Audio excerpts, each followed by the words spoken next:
વાવ વિધાનસભાની પેટા ચૂંટણી માટે મતદાન પૂર્ણ થઈ ચૂક્યું છે।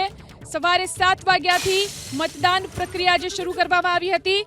મતદાન પૂર્ણ થયું છે। શાંતિપૂર્ણ માહોલમાં આ મતદાન યોજાયું। વાવમાં અત્યાર સુધીમાં 70%થી વધુ મતદાન થઈ ચૂક્યું છે। 2022માં વાવ બેઠક પર 75.2% મતદાન થયું હતું, ત્યારે વાવમાં અત્યાર સુધીમાં આજના દિવસે 70%થી વધુ મતદાન થઈ ચૂક્યું છે। વાવથી અમારા સંવાદદાતા કુશાંગ આપણી સાથે જોડાયા છે। કુશાંગ, મતદાન પૂર્ણ થઈ ચૂક્યું છે, કેટલું મતદાન થયું છે અને કેવો માહોલ રહ્યો મતદાનનો?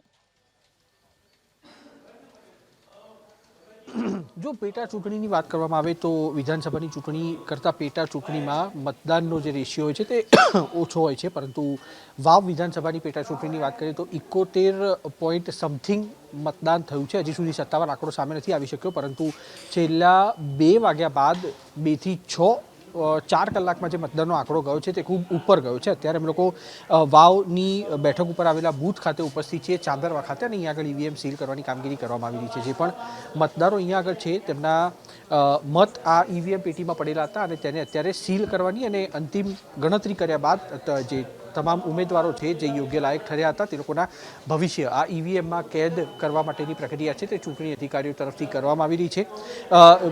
આ વાવ પેટા ચૂંટણીની વાત કરવામાં આવે તો તમામ ઉમેદવારો અત્યારે રેડી ચોટીનું જોર લગાવી રહ્યા છે। પરિણામ 23 તારીખે આવશે, તે બાદ સમજી શકાશે કે આખરે જે મતદારો છે તેમણે કોને પર પસંદગીનો કળશ ઉતાર્યો છે। પરંતુ તેની પહેલાં અલગ અલગ બૂથ ઉપર હજી પણ મતદાન ચાલુ એટલા માટે છે કારણ કે જે બૂથ ઉપર મતદાન ખોટકાયું હતું તે સ્થળ ઉપર વધારાનો સમય આપવામાં આવી રહ્યો છે, અથવા જે પણ બૂથ ઉપર મતદારો આવી રહ્યા હોય ત્યાં આગળ તેમને મતાધિકારનો ઉપયોગ કરવા માટે આ જે બૂથ માટેની પ્રક્રિયા છે તે અહીંયા આગળ ચૂંટણી પંચના નિયમ અનુસાર કરવામાં આવી રહી છે। તો બનાસકાંઠાની વાવ બેઠક પર વાત કરવામાં આવે 3.25 લાખ જેટલા મતદારો હતા જેમના ઈવીએમમાં મત કેપ્ચર અહીંયા આગળ થયેલા છે અને 71 પોઈન્ટ સમથિંગ ટકા મતદાન થયેલું છે। એટલે કહી શકાય કે લગભગ 2.5 થી 2.5 લાખ મતદારો છે તેમણે પોતાના મતાધિકારનો ઉપયોગ કર્યો છે અને હવે ચૂંટણી પંચના જે ચૂંટાયેલા અધિકારીઓ, નોડલ અધિકારીઓ છે તે અંતિમ તબક્કાની કામગીરી હાલ અલગ અલગ બૂથમાં કરતા જોવા મળી રહ્યા છે। જી આભાર કુશાંગ તમામ જાણકારી આપવા માટે। તો શાંતિપૂર્ણ માહોલમાં અત્યાર સુધીમાં મતદાન થયું છે। 70%થી વધુ મતદાન આજના દિવસમાં થયું છે। વાવથી અમારા સંવાદદાતા વસંત તિરગરનો અહેવાલ પણ જોઈએ। મતદાન શરૂ છે, તમને દ્રશ્યો બતાવવાની કોશિશ કરી। 6 વાગ્યાનો સમય પૂરો થયો છતાં પણ હજુ લાંબી કતારો શરૂ છે। આ વાવના નવાવાસ ગામના જે દ્રશ્યો છે, પ્રાથમિક શાળામાં જે રોજિંદા કામકાજ કરીને પરત ફરતા જે યુવા ધન છે તે હાલ પોતાનું મતદાન છે, જે મત રૂપી દાન છે તે દાન કરવા માટે અહીં આવ્યા છે। સીધી વાત કરવાનો પ્રયત્ન કરીશું યુવાન સાથે। મતદાન અને સાંજે 6 વાગે શું કહેશો? અત્યારે અમે મતદાન કરી રહ્યા છીએ તે વ્યક્તિને દેખીને મતદાન કરે, કોઈ કોંગ્રેસ, ભાજપ કે અપક્ષ કોઈને દેખીને વોટ નહીં કરતા।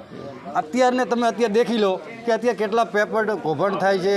અત્યારે તે ભ્રષ્ટ નેતાઓ પોતાના સ્વાર્થ ખાतिर જે બીજોનું કરે છે એના માટે અમે અમારી રીતે સમય પૂરો થયો, કામકાજ પતાવીને વોટ કરવા? હા, ભળો સાહેબને ઓલો કેમ લાગી દે તો કીધું કે વોટ કરીએ।